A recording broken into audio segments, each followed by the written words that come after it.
Hello again and welcome back to English Today. And this is DVD 22 and the fifth and last DVD of your advanced level and the series. And in this DVD, you will see another 2 episodes of our story, That's Life, followed by some more special TV programs. This time, our sports expert will be talking about Wimbledon. And then our culinary experts will be talking about wine tasting. Then, in the grammar section, we'll study some more useful phrases for when you're socializing and other ways of expressing probability using likely and unlikely. All right? So enjoy your viewing.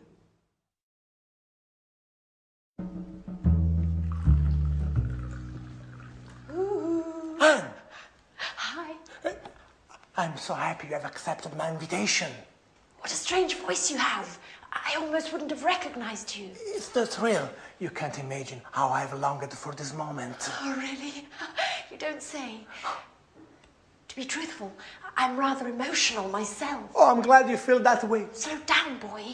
I really don't want to wake the others. Oh, the others. Never mind. Who cares if they find out? Actually, I'd rather they didn't. You know how I am. I'm shy and reserved. Oh, what a pity. I know. And that's why I'm crazy about you. Reserved with the others. But you are a tiger when it comes to what you want. Come again? Oh, you know exactly what I'm speaking about. Well, let's light a candle. I want to see your face.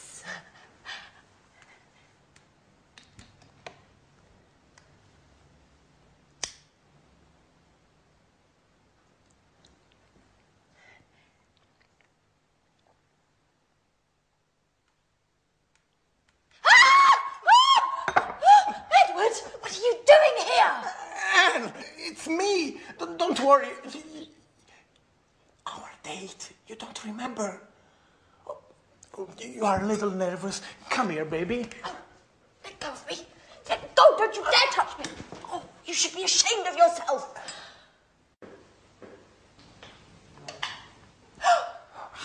Hey, what's going on in here? Edward? No. Anne? Oh, now I understand everything. Thanks a lot, Anne. What a great friend you are. No. What an idiot I was to confide in you. No, really, Alice, it's not like you think. And what am I supposed to think then? It seems pretty clear to me. No, really. Let me explain.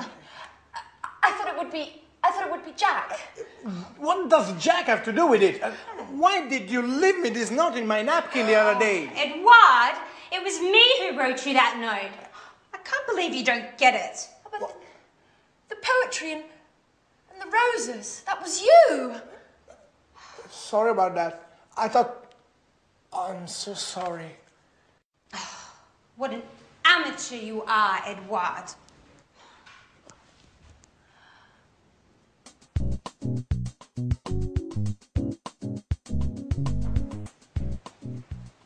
Hey, Anne. Hi.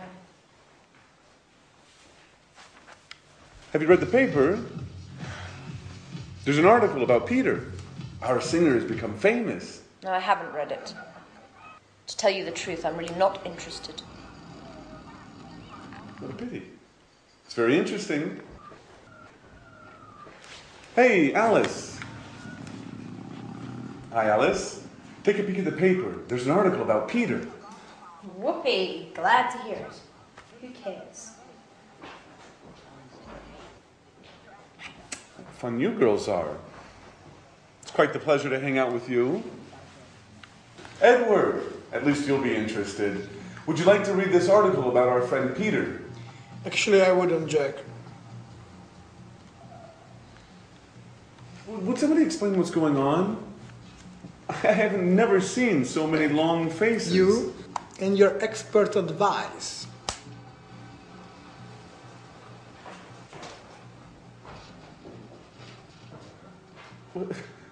What's eating him? Has he gone stark raving mad? No, Jack, I've gone stark raving mad. Yet again, I played the fool. What an idiot.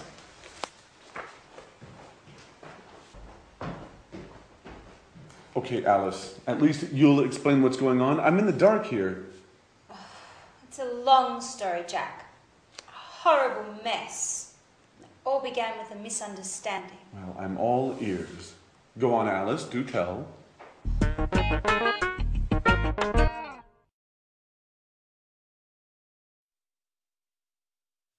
Hello again and welcome back. I want to look at some more socializing language with you because very often you just don't learn that when you study in schools and things like that. And it's very important when you're traveling to be able to socialize and feel confident.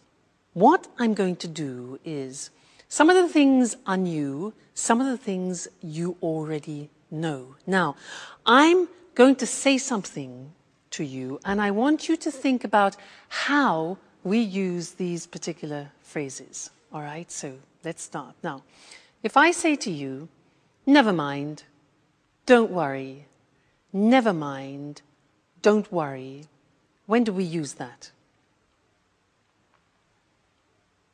Yeah, it's often in a situation where, for example, you disturb somebody, you say, oh, I'm terribly sorry, because you pour red wine on their trousers or something like that. I'm terribly sorry. The person apologizes and you say, never mind, don't worry. It means for you it's not important. Okay? So, never mind, don't worry. What about this one? If I say, what a pity, or, oh, what a shame. When do I use that? What a pity. What a shame. Yeah, it's to express your disappointment when something happens. Oh, you can't come tonight. What a pity. What a shame. All right, so disappointment. Good. Next one. This is difficult. This is new for you. If I say just as well, what does that mean? You don't know, it's difficult. Just as well has no sense individually. I'll give you an example. It's not going to rain tomorrow. Just as well. And in that situation, just as well means I'm happy about that. That's good. All right, so just as well is like saying that's good. All right, just as well. Great. Next one, sorry about that. Notice we say sorry about that. Okay, that's when you want to apologize about something. Sorry about that. Very common, sorry about that. Next one, this one. Well, fancy that. Well, fancy that. Now this we use when we want to express surprise. Fancy that. He won the competition. Really? Fancy that. Okay, good. Next one. You must be joking. You must be joking. Joking, now, that is when you don't believe something. You want to express your disbelief. So, for example, England won the World Cup. Oh, come on, you must be joking. Right? Now, this one you do know, so this is revision. When do we say, well, actually, I'd rather you didn't? Well, actually, I'd rather you didn't. You know those golden words, well, actually? Yeah. Somebody asks you something like, do you mind if I smoke? And you want to say no politely, not aggressively. So, well, actually, preparation, psychological preparation for no. Well, actually, I would rather you didn't. Well, actually, I'd rather you didn't. Very important. These are nice. Mind how you go. Take care. Very nice phrases, those. Mind how you go. Take care. We say those mind how you go means be careful when you're traveling. When somebody is leaving you and saying goodbye, we wish them that. Take care, mind how you go. It means look after yourself, all right? And the last one is cheers. Now, cheers is something we usually use when we're drinking. Two people, cheers. But now we also use it in a familiar way to say goodbye. Cheers. So that's what I'll say to you now. We've finished our socializing lesson. So cheers. See you in the next lesson.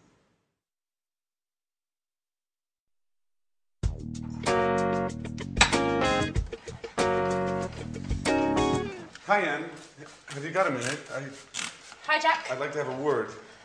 You've probably already heard the sordid story. Yes. Listen, Anne. No, I want you to listen, Jack. You've probably had a good laugh on my behalf. Now, that said, I prefer no further comments on the story. It is not my intention to make fun of you, Anne. Although I must admit that the whole misunderstanding was rather amusing. Great. Now, pretty please, let's not talk about it anymore. Well, I would like to have a word about it. What I'm about to say is sure to surprise you. Nothing's bound to surprise me anymore, Jack. Anyway, listen. Don't worry. You don't have to explain. I know how things are. I know that you like me, but just as a friend. A friend that, listen, well, Anne. maybe if we'd met at some other time... Anne, excuse me. Things would have gone differently, and then, well, perhaps... Oh, blah, blah, blah, blah, blah, blah, blah. Anne, can I speak for 1 minute, please? Yes. Certainly, Jack. Thank you. Go right ahead. Now, you know how I suffered about Sharon. And well, after her, I didn't think I'd ever feel anything about another woman.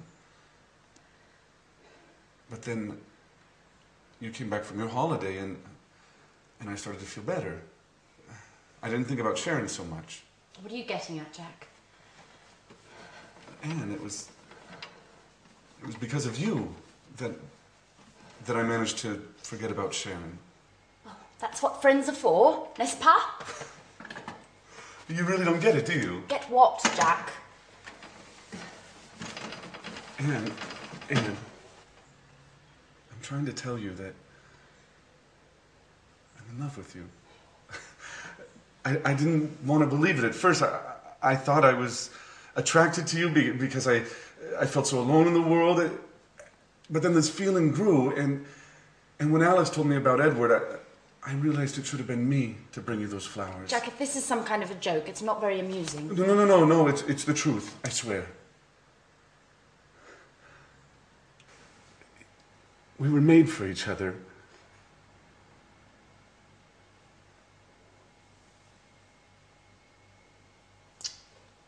I should have realized it sooner. I'm sorry. Well, Jack!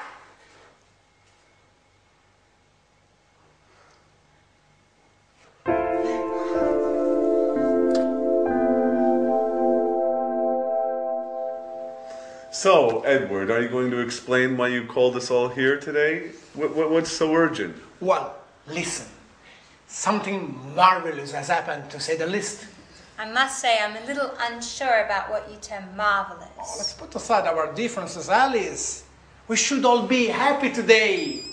Oh, just a moment. Yep. Oh, great. Great. Don't worry. They are certain to accept. I've already spoken with the group. Yeah. They are bound to be here any moment. Yeah. We'll be sure to get the details later. Bye-bye. Edward, do you plan on telling us what's going on?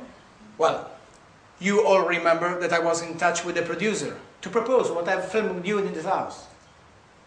Yes, and? He ate it up.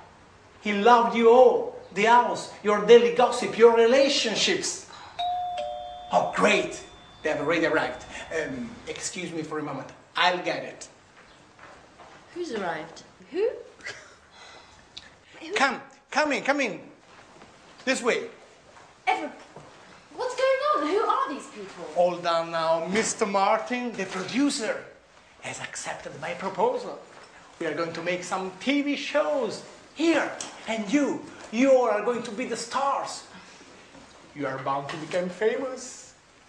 And I've already come up with the title. At Home with Anne. What do you think? Oh my God.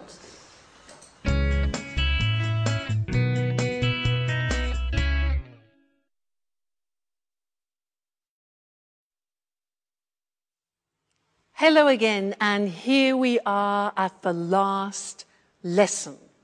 And if you are still with me, you are so dedicated, I would want to give you a medal. Fantastic. So in this last lesson, I want to say a couple more things about probability and improbability, because it's very important to have and to understand a couple of these words which I don't think you've heard before. So we'll go to the screen to look at these words because they're quite complicated. So, probability and improbability. Look at the screen. We can use two words, unlikely and likely. Have you ever heard of those? Unlikely and likely? No, maybe not. Let me show you how they work. I can say to you, if for example, let's take my sister. My sister is a gymnast. She's going in for a competition, but the probability that she will win is low. So to say that in English, I can say she's unlikely to win. Look at that structure. It's the verb to be plus unlikely plus the infinitive. So if I say to you, my sister is unlikely to win the competition, it means the probability is low.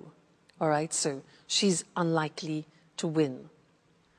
Now, I can increase that negative probability by saying it's highly unlikely. For example, the weather. Let's say the weather. The weather is bad and the chances that it will be improved tomorrow, negative. I say it's highly unlikely to improve. Highly unlikely means it's almost impossible.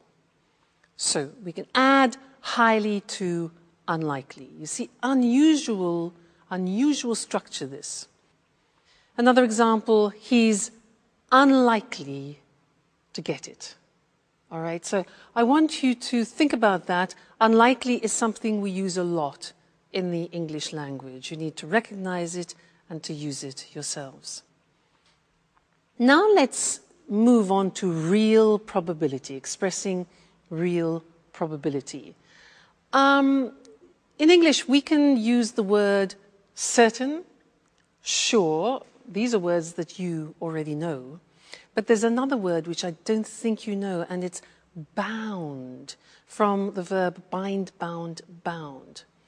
Now, if I say to you, they're bound to accept, you'll probably think, what? Now, they are bound to accept means they are certain or they are sure to accept. So this is describing real probability. All right, bound to, sure to, certain to. Look at the examples. They're bound to accept it. We are sure to arrive on time. It's certain to work. Now let's take some examples and put them in sentences. I say to you, China will become a major world power. Now, what do you think about the probability of that? Well, high, yeah? So we could say China is highly likely, this is the positive form, highly likely to become a major world power. Another situation, what about this? In our lifetimes, a woman will become Pope. How about that? Right. We would say it's highly unlikely that a woman will become Pope. All right? Highly unlikely. Another example, the world's climate will continue to change. I think that's obvious, yeah? So we could say the world's climate is bound to continue, is sure to continue to change if we keep behaving like this. And one more. You'll learn English if you follow this course. That's for sure. So we would say, you're sure, you're bound to learn English if you follow this course. All right, so different ways for you to express probability, strong probability, less strong probability. Fantastic. Well, what can I say to you? You have been wonderful. You've studied hard, followed all the lessons. All I can say is keep practicing.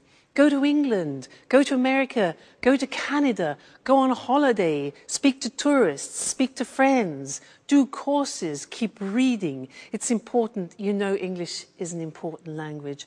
Today, it's not possible to work or live without it. So thank you for being such great students. And who knows, maybe you and I will bump into each other in a street in London. Well, I hope so. So take care. Look after yourselves, and good luck with your English, okay? Bye, and thanks again.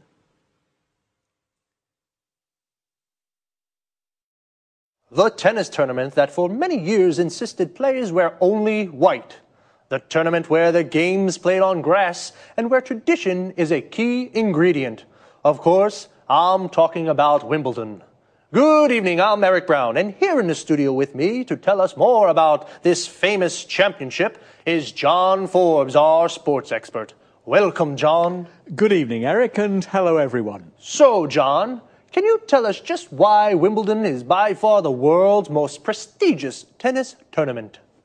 Well, Eric, the world's first international tournament took place at Wimbledon.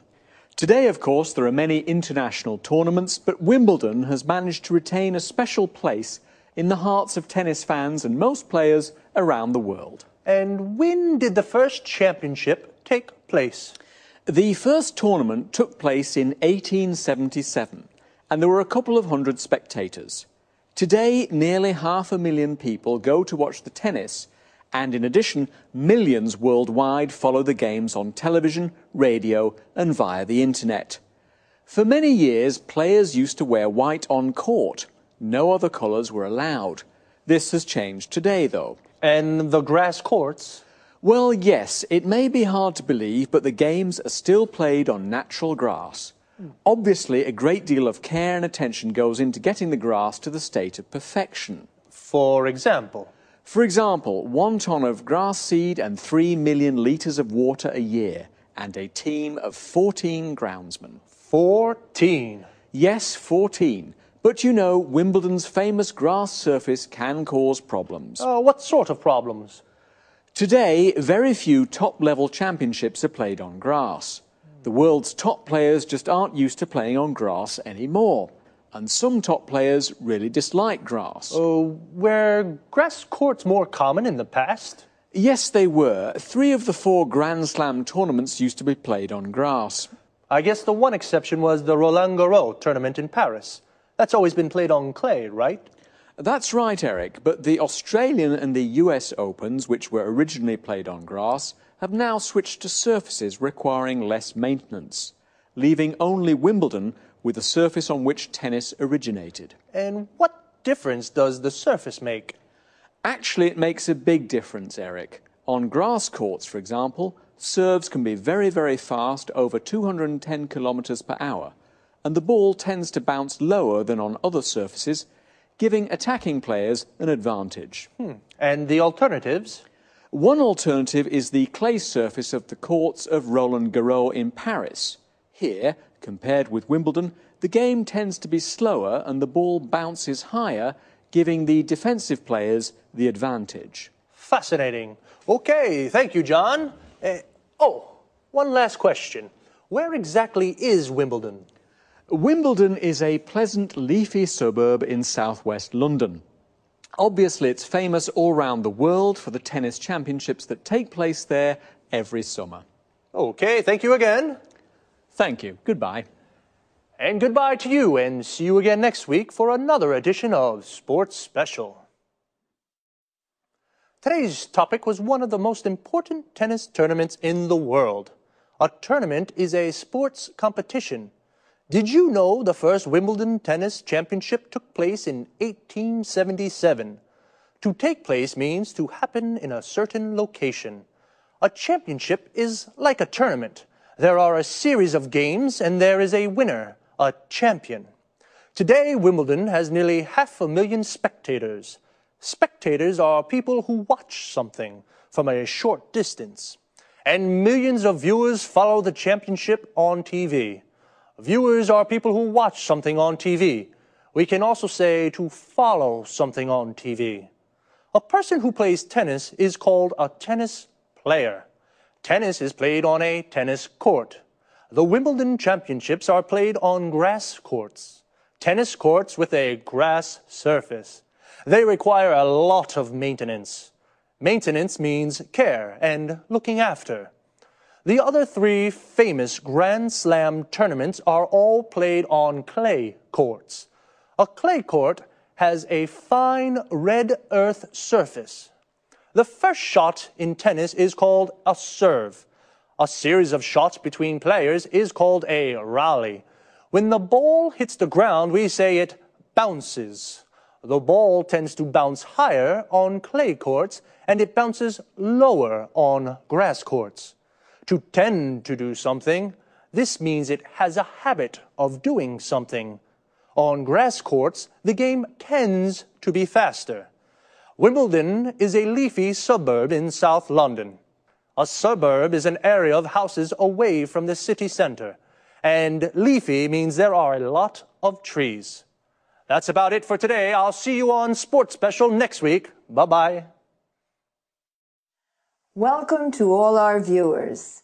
Lisa, this is our last show together. I hope you've enjoyed these informal chats as much as I have. Of course, it's been fun for me as well. Now then, what are you going to talk about today? I've received quite a few emails from people who want to learn about wine tasting. You know it's become very trendy these days. Great. I wouldn't mind understanding a little more about wine myself. Let's begin with the right approach to wine. First of all, before drinking it, one should appreciate the taste of wine. There are 3 steps to correct wine tasting: look, smell, and taste. Well, what should one look for? Colour is the first thing. Whites range from green to yellow to brown, and red ones can be pale red to deep brown. Is the colour of wine related to age? The general rule is whites tend to darken with age. It's usually the opposite for red ones. Now tell me, Lisa, why do people tend to swirl their wine before tasting it? For 2 reasons: to observe the body of the wine and smell its aroma. Now, how do aromas of wines differ? Well, there are many different kinds of bouquet. For example, perfumed, spicy, smoky, and toasty. Well, now it's time to taste. Oh, before tasting, how should wines be poured? Let me show you. Still wines, like this one, should be poured towards the centre of the glass. Remember that sparkling wines, on the other hand, should be poured against the side of the glass. Why is that? So the bubbles don't escape. So, now try sloshing the wine yourself. Observe it carefully. Are there good legs? Legs? What do you mean? Can you see the droplets on the glass? Yes. Well, they indicate a thick body of the wine. Now, have a first sip. Swish the wine around your mouth and give us your first impression. It's, how can I say, slightly bitter. Seems like a fruity taste to me. You see, You've already identified 2 wine flavours. Now, take another sip and see if you can't taste the tannin. I'm not really sure. In the beginning, it's difficult to define a wine.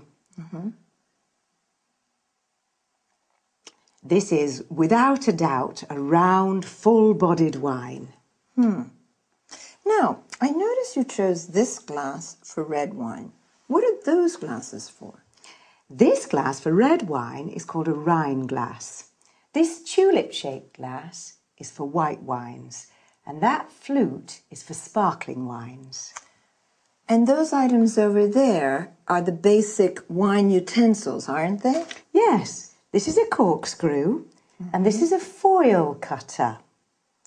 Other useful objects are a drip catcher and a decanter.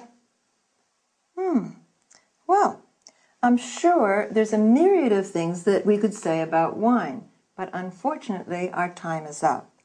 Lisa, thank you for being such a great hostess. My pleasure. Now, let's have a look at the language we used. Lisa said that wine tasting has 3 steps. When we look at wine, we study its appearance. When we take a whiff of wine, we smell it so as to appreciate the bouquet. This is also called aroma or nose. It can be perfumed, fruity, appley, berry-like for example, bitter, toasty, smoky, spicy, and so on. I asked about swirling. This is moving the glass around quickly to draw in some air. When you slosh wine, the movement is more agitated. Legs are the viscous drops that form and run down the sides of the glass after swirling wine. A body refers to the weight of wine in one's mouth. Wines can be defined round, full-bodied, medium-bodied, or light-bodied. Aftertaste defines the taste that remains in one's mouth, length of time, after swallowing. Tannin is a chemical compound from bark, wood, etc., used in tanning. It mostly refers to red wines. Then Lisa describes a different method in pouring still wines, wines without bubbles, or sparkling wines, wines with bubbles. Now, a quick look at wine utensils. A corkscrew is what we use for pulling corks out of bottles. A drip catcher will avoid drops falling on the tablecloth. To let wines breathe, we use a decanter. Thank you very much for your attention. Goodbye.